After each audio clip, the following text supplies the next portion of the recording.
Hello, with me today I have Keith Ashworth-Lord, manager of the Sanford Deland UK Buffettology Fund.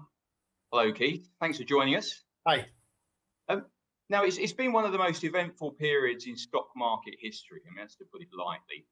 You've been fairly active, as we've talked about, in a market that might scare a lot of investors, especially those who are fairly new to the game, I guess, who weren't around, who didn't see the financial crash in 08, 09. For them, I mean, how do you buy? Have you talking about tips really, or a bit of advice for sort of buying in this kind of market? How do you buy into a falling market? How would a retail DIY investor do that? Well, I go back to this survival kit for bear markets, as I call it. I think the best way you can play bear markets, if you want to use that term, is just to steadily pound cost average down and just almost say to yourself, you know, I'll buy some 1 month, I'll buy some the next month, and I'll wait for a rotten day in the market to do it. But I won't commit all my capital. You know, I'll keep firepower dry. And almost admit to yourself, if you'll be very lucky if you fully invested just at the point when the market turns. I mean, you'd be incredibly lucky.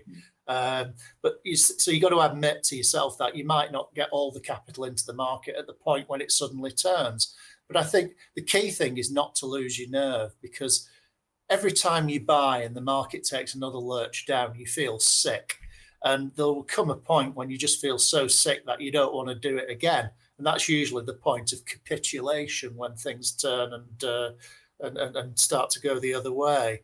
So, I mean, that's the only thing I can say is just be confident in your own ability to navigate yourself through, and try and learn from what you've seen in the past, and just keep calm and carry on, I suppose, is the message. And if you can't do that, then maybe you should be asking yourself, ought I to be in equity markets? You know, Warren Buffett always says, if you can't stomach a 30 to 50% fall in your portfolio, you shouldn't be in equities, because it's going to happen sometime, and it does. You know, you just have to be wired for it, I guess. Yeah, testing times. But look, Keith, that's great advice. I really appreciate your time today, and yeah, good luck for the future. Thank you very much indeed. Thank you.